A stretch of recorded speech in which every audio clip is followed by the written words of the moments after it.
देंगे, यकीनन लोग उनको मौका देंगे और मुझे भी मौका इसके बाद देंगे भी। और इस वक्त भी मैं फाइट करने वाला कैंडिडेट में से मैं हूँ। यहाँ असल में लड़ाई जो है इस वार्ड में कांग्रेस वर्सेस MIM है और कोई तीसरा है ही नहीं। मैं जो उम्मीदवार हूँ, मैं आपको साफ तौर पर कहना चाहता हूँ कि जो मैं उम्मीदवार हूँ, हमारे पार्टी के हाईकमान की तरफ से इजाज़त नहीं था कैंडिडेट खड़ा करने का, लेकिन हम लोग जो संगठन जो चला रहे हैं आसनसोल में, तो ये वक्त होता है पार्टी का संगठन बनाने का।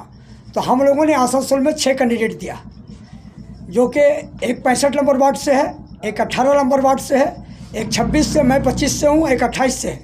तो इस तरीके से हम लोगों ने 6 उम्मीदवार को खड़ा किया है और 6 उम्मीदवार हमारे फेस कर रहे हैं। देखिए इस वक्त मैं ये आपको इत्तला कर रहा हूँ कि हमारे वार्ड में जो TMC के कैंडिडेट है वो बिल्कुल नकारा गुजरा है। 5 वर्ष मुद्दा असल देखिए, काउंसलर का जो काम होता है, सफाई का काम होता है, पानी के सहूलत के काम होता है, उसके अलावा नाली का काम होता है, ये तमाम जो काउंसलर के लाइट का काम होता है, इलेक्ट्रिक का जो मामला होता है, उसके तहत ही मैं भी लड़ रहा हूँ कि मतलब कि हमारे इलाका, जिस इलाके में मैं रहता हूँ खुद भी, तो वह इलाका काफ़ी पिछड़ा हुआ तो क्या है। तो इस इलाके में आप गली गली घूरेंगे तो बरसात के दिनों में ऐसा होता है कि लोग चल नहीं पाते हैं। तो मैं चाहता हूँ कि अगर मैं जीतता हूँ तो हमारे पड़ोस में एक गुलजार मोहल्ला है और ये ओक्के रोड का एरिया है, कुछ हाजी नगर के कुछ एरिया है, जहाँ पर आज तक किसी पार्टी ने सिर्फ लोगों को इस्तेमाल किया, कभी किसी तरह का कोई काम नहीं किया। तो इसलिए मैं अगर जीतता हूँ तो इन तमाम जगहों पर जहाँ पर काम नहीं हुआ, सबसे पहले उस इलाके को ठीक करने का कोशिश करूँगा। और अगर मैं एक बार जीतूँगा तो मेरी ज़िंदगी जब तक रहेगी, काम से लोग पहचाने जाते हैं, नाम से नहीं। तो जो लोग बढ़िया काम करेंगे, यकीनन लोग उनको मौका देंगे और मुझे भी मौका इसके बाद देंगे भी। और इस वक्त भी मैं फाइट करने वाला कैंडिडेट में से मैं हूँ। यहाँ असल में लड़ाई जो है इस वार्ड में कांग्रेस वर्सेस MIM है और कोई तीसरा है ही नहीं। तो आप रूलिंग को मानते हैं? ऑपोजिशन में वो है ही नहीं है, इसलिए नहीं है। मैं कहना चाहता हूँ कि आप लोग हाजी नसीम अंसारी है, कहीं ना कहीं वो इंडिपेंडेंट कैंडिडेट से लड़े थे, वो जीत भी गए, काफी सारा काम भी किया उन्होंने। आज उनको अगर रूलिंग गवर्नमेंट अपने पार्टी में ले रही है तो कहीं ना कहीं वो काम करे तभी तो ले रही है। तो आप बताएं कि आप जो कह रहे हैं कि वो TMC आपके ऑपोजिशन में है, ये नहीं? बिल्कुल नहीं है वो जी। इसलिए नहीं है वो क्योंकि मैं आपको बता दूं, 5 वर्षों में उन्होंने सिर्फ जो कह रहे हैं कि हमने ये किया वो किया, आप आवाम के बीच जाइए, आवाम खुद ही बताएंगे आपको कि मतलब कि उन्होंने कोई काम नहीं किया। और आज जितने लोग देख रहे हैं सब हाजिरी पर TMC का लोग शामिल हैं, उसको हाजिरी दिया जा रहा, तब वो लोग भीड़ लगाए हुए हैं। और कुछ लोग जो मतलब आज दुलमरी किस्म का जो काम करते हैं, वो लोग मजबूरी के तहत काम कर रहे हैं TMC के, और नहीं तो दिल से कोई भी लोग उनके साथ नहीं है। मैं MIM में आने से पहले मैं इंडियन यूनियन मुस्लिम लीग का 2014 में लोकसभा का उम्मीदवार था। आप जीते थे? जीते नहीं थे, लेकिन 0 पर भी वोट नहीं हुए थे। ऐसा है कि हम अच्छा खासा वोट लाए थे। यहाँ 14,947 वोट में लाया था। अब मुझे ये बताएं कि 25 नंबर वार्ड में आप जो यहीं के रहवासी हैं जी, आप यहीं के रहने वाले हैं, तमाम लोग आपको जानते हैं जी। तो 25 नंबर वार्ड में क्या चीज की कमी दिख रही है जो पिछले 5 सालों में नहीं हो पाया?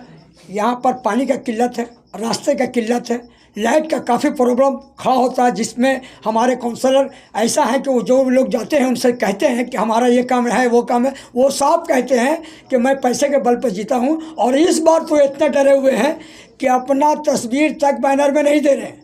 अगर वो काम किए होते तो आप मुझसे कहें कि अगर वो काम किए होते तो वो बैनर में तस्वीर क्यों नहीं देते? फिर ममता बनर्जी और मुलायम का तस्वीर की जरूरत उनका क्यों महसूस होता है? देखिए, वहाँ के लोग अपने ढंग से सियासत कर रहे हैं, हम लोग यहाँ पर जो कर रहे हैं अपने ढंग से कर रहे हैं। तो यहाँ पर हमको संगठन बनाने के लिए इस वक्त हम लोग फेस कर रहे हैं। आप मुझे ये बताएं, आप जमीन में उतर के यहाँ आप लोगों से जाके तहकीक कीजिए। मैं मुसलसल 30 वर्षों से यहाँ सोशल वर्क कर रहा हूँ। अब मैंने कम से कम 1000 लोगों को थाना से छोड़ाया, 500 लोगों को शादी में मदद किया, और बाकी किसी वक्त भी लोगों को जब ज़रूरत महसूस होता है 2 बजे रात में भी मेरे पास आते हैं, तो मैं ये नहीं देखता कि मैं किस हालात में हूँ और उठ के उसके साथ चले जाता हूँ। अब हम लोग तो अपने तौर पर यहाँ आसनसोल के जितने भी लीडरान हैं हम लोग लड़ रहे हैं, लेकिन मामला ये है कि हम लोगों को ऊपर से कोई सपोर्ट नहीं है। जो बात आपको मैं साफ तौर पर कह रहा हूँ, सपोर्ट नहीं है, कलकत्ता से भी किसी तरह का सपोर्ट नहीं है, जिसके कारण से हम लोग अपने बल पर यहाँ लड़ रहे हैं। अगर हम लोग जीतते हैं तो इतना ज़रूर है कि हम लोग को अगर सीट घटता है तो हम लोग टीएमसी पार्टी किसी कीमत में शामिल नहीं होने वाले हम लोग क्यों नहीं मेयर बना दिया। हम लोग बाहर से सपोर्ट करके बीजेपी को रोक सकते हैं, लेकिन हम लोग टीएमसी पार्टी में शामिल नहीं हो सकते। बहुत अच्छी बात, इलेक्शन हुआ था तो उस वक्त एमआईएम को मौका मिला था कि जब वो लालू के जो लड़के थे, अगर उसको वो समर्थन करते तो शायद उसका आज सरकार बन गया होता। वहां पर एमआईएम ने क्यों नहीं उसका साथ दिया। और आप ये कह रहे हैं कि आप अगर रोक सकते हैं तो आप 6 सीटों पे, क्या आप 6 सीट जीतने के बाद बीजेपी को किस तरह के रोक पाए, क्योंकि 106 सीट से बीजेपी लड़ रही है और 6 सीट से आप लड़ रहे हैं, तो आप कैसे रोकेंगे बीजेपी को 106 सीट, लेकिन कॉर्पोरेशन में बोर्ड बनाने के लिए 54 सीट की जरूरत पड़ता है।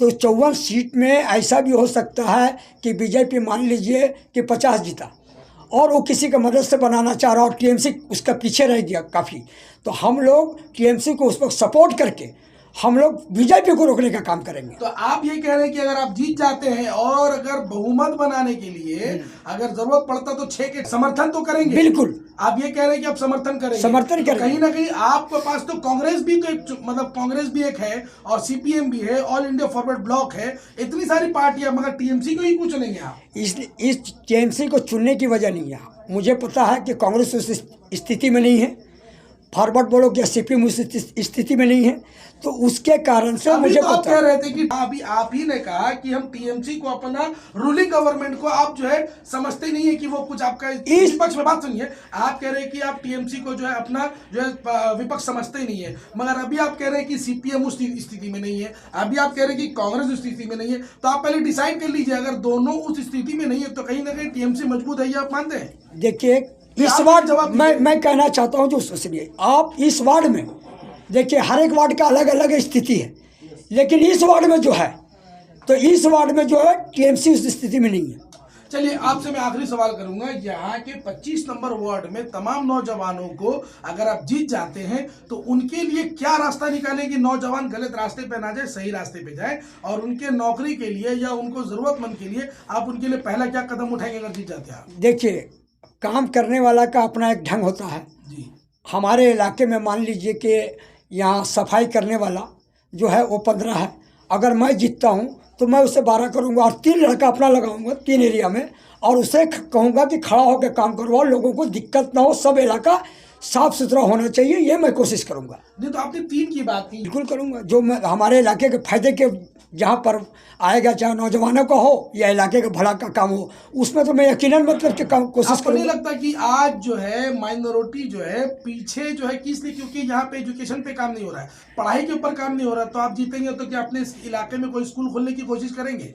इस इलाके में देखिए 3 बार हमारे मौजूदा जिस वक्त एमएलए हैं उन्होंने लोगों को सिर्फ इस्तेमाल करने का काम किया है। मैं आपसे बात कर रहा हूँ, आप जीतेंगे अगर आप जीते, क्योंकि काउंसलर का जिम्मेदारी पढ़ाई लिखाई, स्कूल, माइनॉरिटी हॉल और ये सब चीजों की जरूरत पड़ती है। अगर आप जीतेंगे तो यहाँ के बच्चों के लिए या बच्चियां के लिए क्या आप स्कूल खोलेंगे? मैं एक बात कह दूं कि हमारे जो पार्टी के लीडर हैं जी, असदुद्दीन अवैसी साहब जी, उनका एक मिशन चलता है कि हर एक इलाके में अपना हॉस्पिटल हो, अपने लोगों के जरिया कॉलेज हो, यूनिवर्सिटी हो।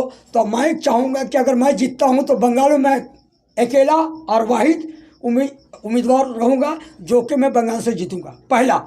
तो दूसरी बात कि मैं असदुद्दीन अवैसी साहब को रिक्वेस्ट करूँ कि हमारे इलाके में उनका एमपी फंड से या फिर और दीगर जो उनका मिशन है काम करने का, उस हिसाब से मैं चाहूँ कि इस इलाके में लाऊं और लोगों को भला करूं और इस इलाके के डेवलपमेंट के बारे में सोचूं। चलिए, आखिरी बात, यहाँ के आपको क्या मैसेज देना चाहेंगे कि आपको क्यों वोट दें?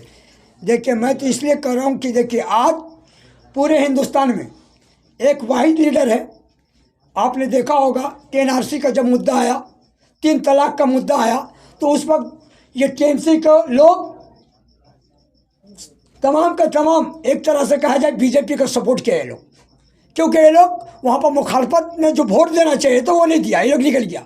और वाहिद आदमी हमारा लीडर है असदुद्दीन अवैसी साहब, जिन्होंने पार्लियामेंट के अंदर खड़ा होकर बिल को फाड़ा एनआरसी का और कहा कि मैं इस बिल को नहीं मानता हूं। तो हमारा रहनुमाई पूरे हिंदुस्तान में अगर कोई कर रहा है तो असदुद्दीन अवैसी है और दूसरा कोई है ही नहीं।